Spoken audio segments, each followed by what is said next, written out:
Hey there, welcome back to the channel. My name is Andrew Clark, and in this video, I want to talk about practicing, and specifically the things that you should be spending your time working on if you want to get better at playing the guitar. Now, this topic can get a little bit controversial because every single teacher is going to have a slightly different answer here. But what I want to focus on today is effectively practicing the other things that I teach here on this channel. And that includes things like finding the key of a song, identifying the chords that a song uses, playing licks in between chord changes, improvising your own guitar solos, and even things like improving your sense of timing and rhythm. What we'll be doing here is cross-training all of these things by combining them into just a few key exercises. Now, one of the most important exercises we are going to be using in this lesson involves the use of existing songs. And one of the big problems with using completed songs is there's so much clutter that kind of gets in the way of your guitar playing. This is one of the main reasons why a lot of people use jam tracks or backing tracks. In most songs, the singer is singing through the majority of the song,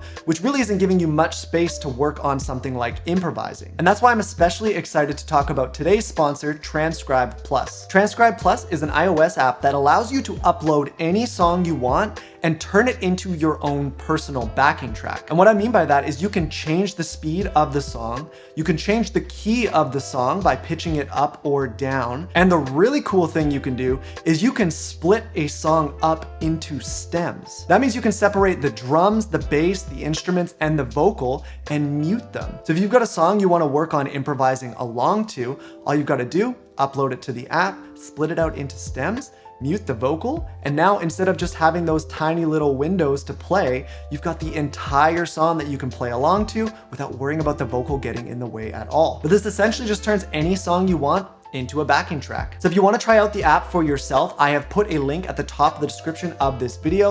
You can go ahead and download it there. It is iOS only. The free version will allow you to use up to 45 seconds of a song, so you can go try it out. And if you like it, there is a one-time upgrade fee to unlock every feature. Thank you to Transcribe Plus for sponsoring this video. And I'd encourage you guys to go hit that link in the description and just try out the basic version of the app. I think you guys are going to really like it. Okay, so this first exercise I want to show you is a way to practice most of the stuff that I cover on this channel. So this is things like finding the key of a song, identifying the chords, improvising, using the chord roadmaps, playing in between chord changes, and most of the theory-based stuff that we talk about. And ultimately, we want to be able to do all that stuff in every key. Now, when we're first starting out with these concepts, you really want to keep things simple. And that's why I recommend starting with genres like pop, indie, contemporary country music is a good one, and even CCM. Even if these aren't the genres that you want to focus on, I'd really recommend starting here. So a few artists that I'd recommend starting with are John Mayer, Louis Capaldi, James Bay, Dean Lewis, Hozier, and Codaline. These artists keep their songs pretty simple, and also a lot of the songs are a little bit on the slow side, which makes it really easy to practice these concepts. Okay, so once you've got your song, we're gonna do a 6-step exercise. And the first step is to identify the key of that song. Now, we're not gonna go over how to actually do any of this stuff in this video because all of these things are things I cover in other videos. I'll make sure to have those linked in the description if you need to check them out. Once you've got the key, you can write it down somewhere, and then you can move on to step 2, which is to figure out the chords of the song. Again, using the methods I show in my other videos, figure out what those chords are to the song, the entire song if you can, and write them down underneath the key of the song. Now, what you want to do here is you don't only want to write down the actual name of the chords, you also want to make sure you're writing down the number, the corresponding number of the chord. And this is just the Nashville number system, something we've talked about a lot, which is basically just giving every chord inside a key a corresponding number from the major scale. So the 1 chord, 2 chord, 3, 4, 5, 6, 7. Now, once you've got all that written down, you can move to step 3, which is applying a chord roadmap and a home bass. So either one of the chord roadmaps is fine, depending on the key of the song that you're in, whichever one fits better, rooted on the A string or on the low E string. And then your home bass, which is something we talked about in a very recent lesson, which basically is where your basic minor pentatonic scale position fits over top of all that. You want to make sure you have that located as well. So now you should know the key that you're in, you should know the chords that you'll need to play along to the song, and then you should have figured out where on the fretboard all of of that is gonna sit. Now for step 4, we are going to be connecting our chords with riffs and licks. And I have a whole dedicated video to how to do this. And this is the point where you're gonna be working on that. So you can already play the song with the chords that you figured out, you know how to play along with it. But now in between those chords, you're gonna use the methods that I talk about in that other video to play those riffs and licks between them. For step 5, we're gonna focus entirely on improvising a solo. And this is based on my improvising guitar solos for beginners video that I made recently. So if you're unsure what to do, you can follow the steps in that video. But here we're gonna totally ditch all the rhythm guitar stuff. We're gonna focus entirely on playing a solo. And depending on how far along you are, this might just be something very simple. You might just be doing very little with just that initial shape I showed you in my improvising videos. Or this can be something more built out that you want to work on using the homebase method and really moving around the fretboard. Now, finally, we arrive at step 6, which is where we're going to put all of this stuff together over top of a song. And the way that I kind of want you to think about it is 3 modes. So you've got rhythm mode, you've got hybrid mode, and you've got lead mode. So rhythm mode is basically just, I'm gonna play the chords along to the song. I'm gonna focus on playing nice and tight, locking in with the music, with the drums, with the bass, and just focusing on sounding good with my chords. For hybrid mode, what you're gonna do is you're still gonna hit the changes with the band. So when the chords change, you still hit that change, but I want you to jump out and play a couple little riffs and licks here and there. I don't want you to completely abandon the rhythm guitar part, but like the name suggests, it's a hybrid mode. So you're gonna be playing rhythm and a little bit of lead at the same time. Then for lead mode, you're just gonna abandon all the rhythm stuff and you're just gonna focus entirely on playing a solo. And the goal here is as the song is playing, however many minutes it's gonna be, you're gonna switch between these modes. It doesn't really matter how long you do each one or the order that you do it in. The idea is to just hit play on the song and to just be able to move in between kind of each way of looking at the fretboard. This is essentially what 90% of my personal practice time looks like.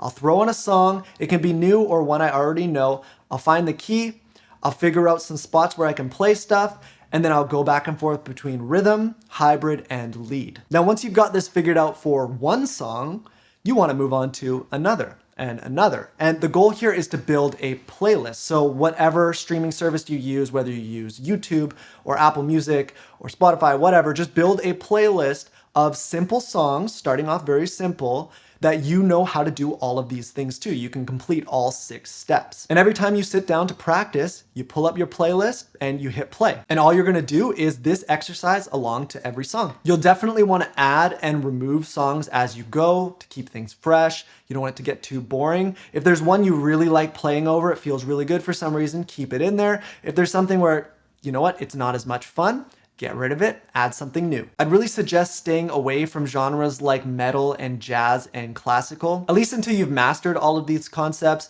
If you start playing along to songs like that, it's probably gonna feel pretty discouraging pretty fast, and that's the last thing we wanna do. At this point, I wanna kind of make a special mention of a very specific tool, and that is a looper pedal. Looping can be a really cool way to make solo music. I mean, you look at an artist like Ed Sheeran who uses looping to make entire big songs, very cool. But as a practice tool, a looper pedal can be pretty invaluable. Now, personally, I find playing along to songs to be a little bit more enjoyable, but it can be a really good exercise to grab a looper pedal, something super simple. You need nothing crazy. The most basic looping pedal will work, and you just pick a random chord progression, you loop that chord progression, and you work on improvising along to it. Where I think the value is here is to not overthink it too much, because you don't need to find the chords or the key to the song because you're playing a chord progression you already know. So you know the key and you know the chords.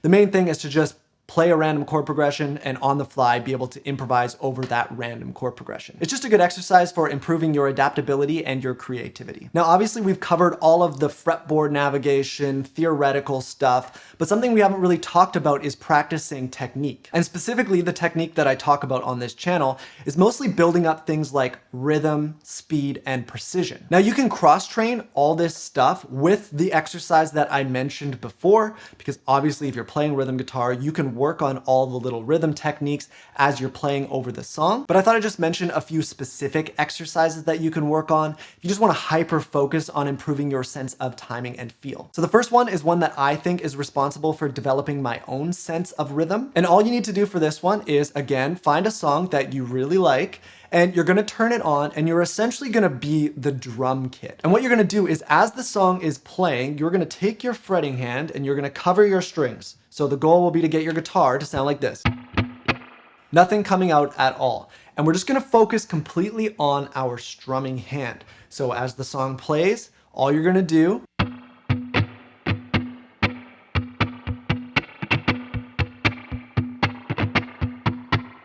is basically just play along to the song as if you're strumming along, as if you were playing the chords, but you're just not having to focus on what this other hand is doing. You're just completely focusing on this hand. And you can practice any strumming pattern along to it. It doesn't have to be exactly what the song is doing. And it doesn't have to be exactly what the drum kit is doing. I just think it's important to focus in and listen on what the drums are doing. And the idea is to be dynamic. When you're playing rhythm guitar, things can sound really sterile if everything you're doing is hitting the same amount of strings at the exact same velocity. So if I'm just... there's no dynamic qualities to that at all. So what you really want to do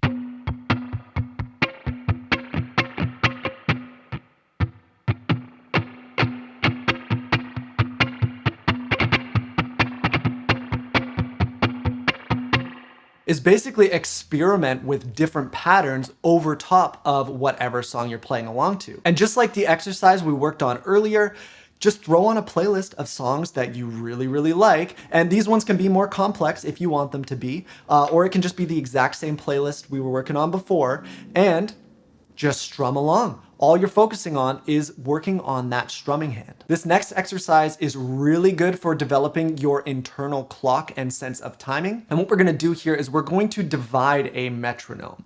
So the idea is you're gonna set your metronome to something like 80 BPM, and you're gonna play along to it. It could be a chord progression, it can be anything you want, it doesn't matter. You're gonna play along to the metronome, and while staying at the same speed, playing at the same speed, you're going to have the metronome. So if it's at 80 BPM, you're gonna turn it to 40 BPM. And you're not gonna play half as fast, you're gonna play at the same speed, but the metronome is only gonna be giving you a beat half the time. More space between the metronome clicks is gonna make it a little bit harder for everything to stay in time. And eventually where you wanna go from there is you wanna turn it down again, so have it again. So you wanna go down to 20 BPM. And again, you're still gonna be playing at the same speed, but now the only reference you're gonna be getting for when you're in time, it's gonna be happening every 4 beats. So instead of it happening on every single beat, it then goes down to every other beat. Well, now it's only gonna go to every 4 beats. And obviously this more space is gonna make it more and more challenging to stay in time. And this is really gonna help your own sense of timing and keeping time to stay locked in, even if there's nothing else referencing the time for you. For this next exercise, we're gonna be alternating hand taps. I'm sure there's a better name for it, but basically what you're gonna do is you're gonna take your 2 hands, and you can use your legs like this. That's how I like to do it. You can also use a table. It doesn't really matter. And you're going to tap beats out to different divisions with different hands. So you have your quarter note, which is on every single beat. Then you'd have your 8th note, which is twice as fast. Then you'd have your 16th notes, which are 4 for every single 1 beat. And then we also have triplets, which those are gonna be the thing that make it the hardest. And you'll start things off really simple, tapping quarter notes with 1 hand and just adding in those 8th notes. And then learning how to switch hands. And then eventually you'll want to be able to seamlessly move between all the different kinds of subdivisions. So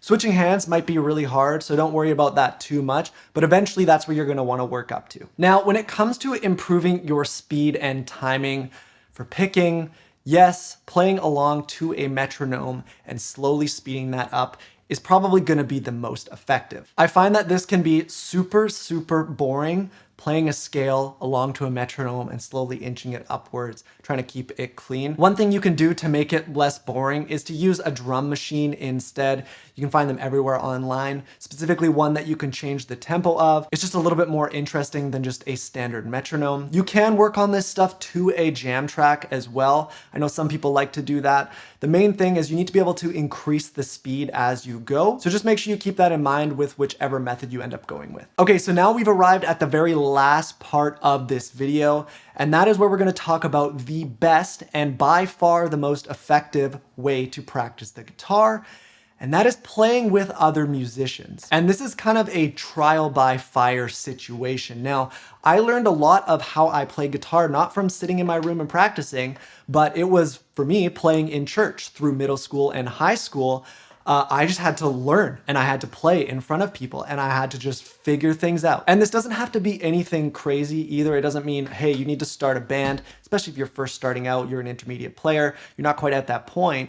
But the idea is you want to find one other person that you can jam with. There are also like open mic style jam nights in most cities. If you live near one of those, you can go check one of those out. I know there's also kind of private groups that get together and they'll jam together. But the idea is playing with other musicians is going to do something for you that jam tracks and metronomes just won't. At the end of the day, music is a collaborative process, right? We rely on other instruments to do their job while we do ours. There's just nothing that's gonna respond and interact with what you do quite like another person on another instrument. I know it can be a little bit intimidating to play in front of other people, but honestly, I'd really encourage you to try and find some sort of way that you can get involved and play with other musicians. The main piece of advice that I will give you here is to learn how to develop your minimum viable performance. So what I mean by that is learning how to reduce things down into its most simple form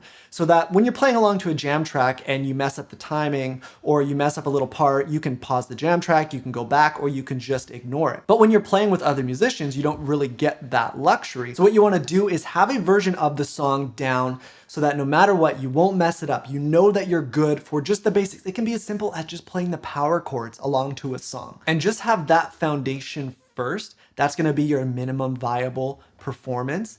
And then eventually you can work your way out into the more complicated things, whether that's harder chords that maybe you can't change to as easily right away, adding a solo here and there, improvising. Usually in a jam situation, people aren't gonna notice if you play a more simple version of something as long as it's the right notes in the right key and things like that, but they are gonna notice if your timing isn't quite right or if you're playing the wrong notes altogether. So just start things off simple before you work your way up. Okay, so that's really all I wanted to talk about in this video.